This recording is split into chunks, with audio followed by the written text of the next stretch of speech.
Hey everybody, part 4 and the final part of paying for long-term care. We've got a few miscellaneous things to talk about, and the first one is about tax efficiency when we have a situation where someone needs to be cared for.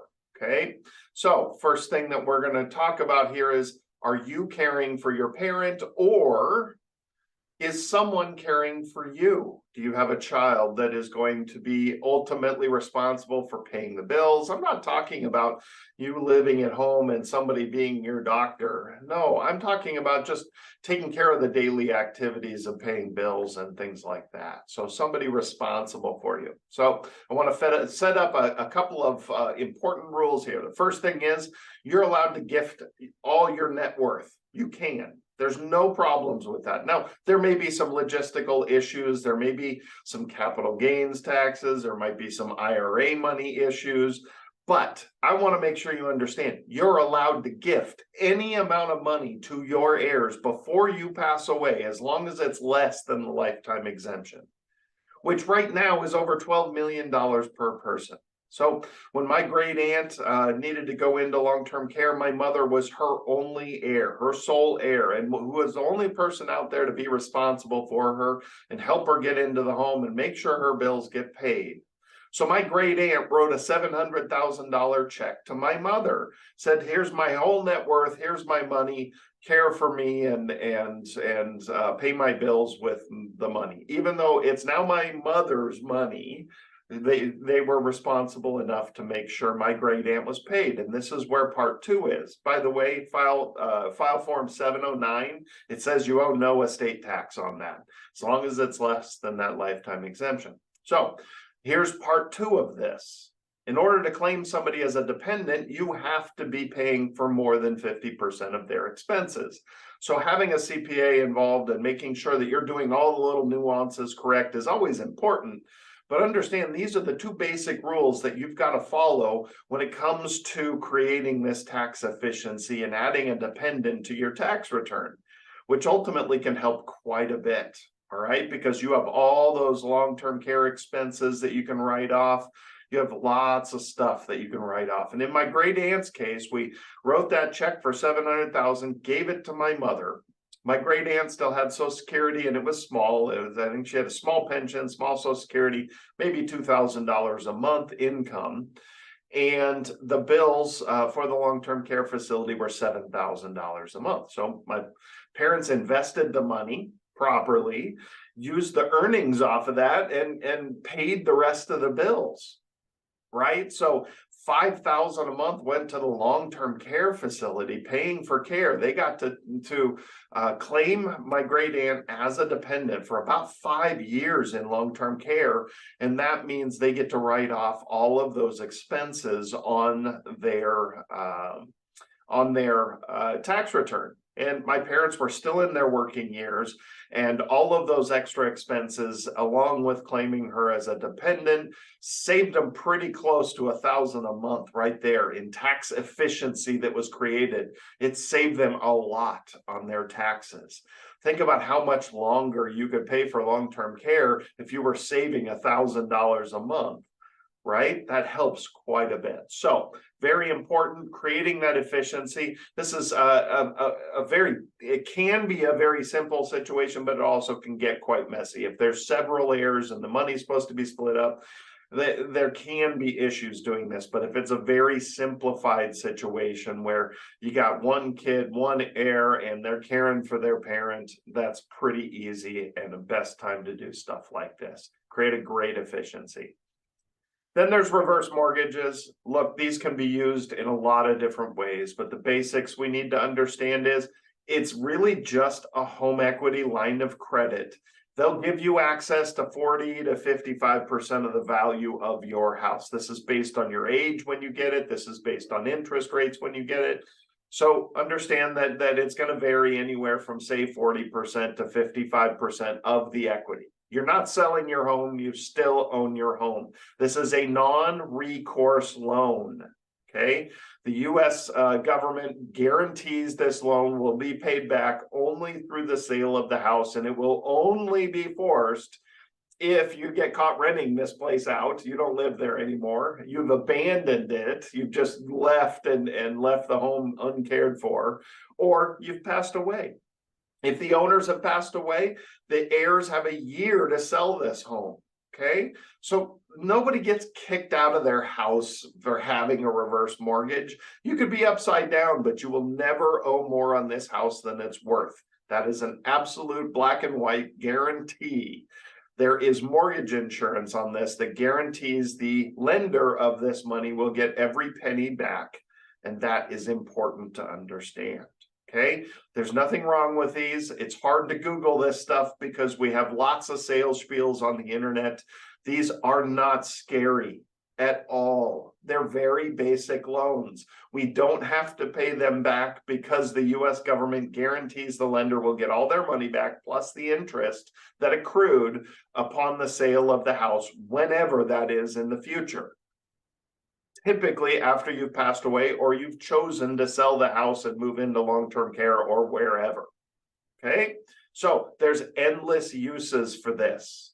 Endless. They've even opened up the ability to purchase homes utilizing a reverse mortgage. Okay, as long as you're going to use it as your primary residence, there's nothing wrong with utilizing a reverse mortgage. People use this to do home improvements. It's a line of credit. Pull out what you need. Interest accrues only on what you've borrowed.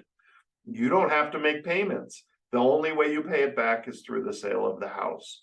So lots of stuff you can do and endless uses on a reverse mortgage. When it comes to paying for long-term care, some people do this proactively. They utilize some of the equity in their home and pay for a long-term care insurance policy. And nowadays, life insurance is where a lot of people do that. So you might take $100,000 worth of equity and turn it into $300,000 death benefit or long-term care benefit. Nothing wrong with that. That's actually a great proactive way to utilize a small portion of the equity and leverage it up. It benefits your heirs, it benefits you, and honestly, it benefits our government because that's less likely you're going to be on government assistance. So that's why we have these reverse mortgages out there. Maybe you want to modify the home, put some wheelchair ramps in, put one of those walk-in tubs in, do all that type of stuff so you can stay at home longer and utilize some of this equity to pay for at-home care. Go for it. That's why they created these. President Reagan created these to help you stay at home longer and pay for yourself longer. That's the whole idea of a reverse mortgage. All right, so let's wrap this up a little bit and kind of look at this from the grander perspective. Do you self-insure? That's always the first question you're going to ask yourself. Do you own your home free and clear? That's bigger than most long-term care insurance policies.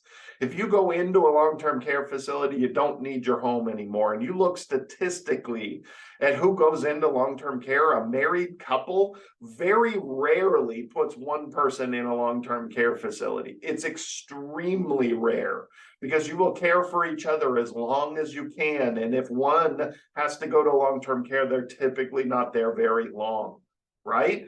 Most likely it's the survivor. One passes away and the one that's left over is the one that ends up going to long-term care and has a longer stay. That is statistically. So people always say, well, okay, we own our home free and clear, but we, what if my husband goes in? What if I put my husband in long-term care? Well, then maybe a reverse mortgage will help you pay for that in the meantime, because again, typically you're caring for each other as long as you can. And that first to whose health fails typically doesn't live very long outside of the house. Then there's, is your income enough to pay for the long-term care bill? Look, I've got clients with $20,000 a month between pensions and Social Security. I've seen it. It doesn't always happen, but I've certainly seen a lot of people out there with guaranteed income of $5,000, $6,000, $7,000 a month. Okay, that pays the vast majority of any long-term care bill. Full-blown Alzheimer's 24/7 care here in Arizona, you can find really nice places for $7,000 a month. So if you've got higher income, great, fantastic. In most cases, you can pay for your own long-term care for that. And then how much savings do you have? Are you a multimillionaire? Are you heading into your 80s with millions and millions of dollars, but only spend $4,000 or $5,000 a month, even $2,000, $3,000 a month? We see this quite often. People are always afraid to spend their savings, and they don't really live the retirement they wanted to and end up having tons of money later on in life. So realistically, take a step back and look at these things first. Are you healthy enough for life insurance? If we're going to start looking at products, typically that's the first place we're going to look. In your 60s and healthy, life insurance is typically the best place to start when looking for products. And the reason that we're going to say utilize maybe a life insurance policy is because we do care how much our heirs get, and we do want to protect our estate and give money to our heirs. That would be the reason, the primary reason, to go after that life insurance when you're healthy in your 60s. And then when we start looking at this, do you have those savings to protect? Unfortunately, I've witnessed people scraping together pennies to keep making payments on their long-term care policy that wasn't even big enough to pay for the long-term care bill that they're going to have anyways. So they were going to end up on Medicaid. That is a terrible thing. You're sacrificing your healthy years to scrape together pennies to pay for an insufficient long-term care policy. When we're broke and we're not going to have enough to pay for long-term care, and Medicaid is there for those situations. So let's make sure we look at the opposite side of this. When we self-insure, that means we've got plenty of money, income and assets and savings and all those things. But then we have to be realistic about the downside of this. Should we really be paying for products if we don't really have any money to protect and we qualify for Medicaid? Will your children take care of you as long as possible? I added this one because honestly, when the topic comes up, I always kind of run through some questions, just getting to understand your mindset on where you will go and what you're going to do if you start struggling with health and need help. And the greatest answer I ever heard was, I raised my son to be a doctor and he's going to care for me whether he likes it or not. So great plan. I began telling my daughter that from the day she was born, that if I'm changing your diaper, you're going to have to change mine. So I've ingrained it in my daughter, and now she has an internship at a hospital, and I'm hoping at 14 she might end up wanting to actually be a doctor. Thank you, by the way. That was great advice. So will you end up on Medicaid anyway? And so again, it's just making sure that we're able to take a step back from our own situation and really look at this realistically. A lot of this is more of a discussion on what you're going to do in long-term care. Sometimes when we have a spouse pass away, we need to have a plan to be a little more proactive. I've seen a lot of single people, widows, that there's nobody close enough to them to say, hey, it's time to go into long-term care. And that's where a lot of the problems start occurring.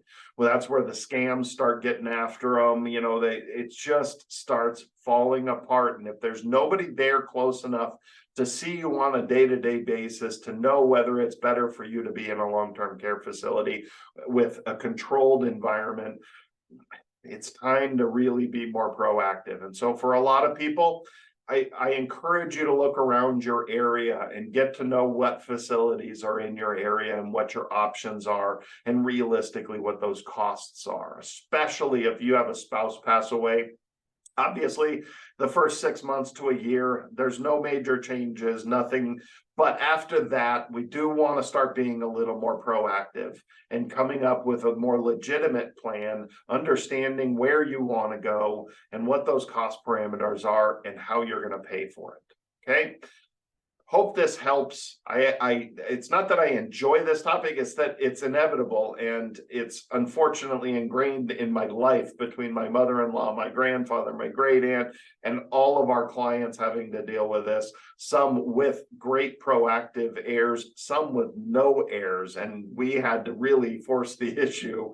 It's incredible what we've seen out there, and the people that need help and need somebody to be paying attention and helping pay bills and making sure that they don't get scammed out of the rest of their money. So Hopefully this helps. Paying for long-term care, it doesn't mean buying a product, it means having a plan, and sometimes some of the products will help enhance your situation and help you pay for things and protect your wealth for your heirs. Hope this helps. Give us a call, shoot us an email, comment below, subscribe to the page, share the page, do all those wonderful things, and we'll see you next week.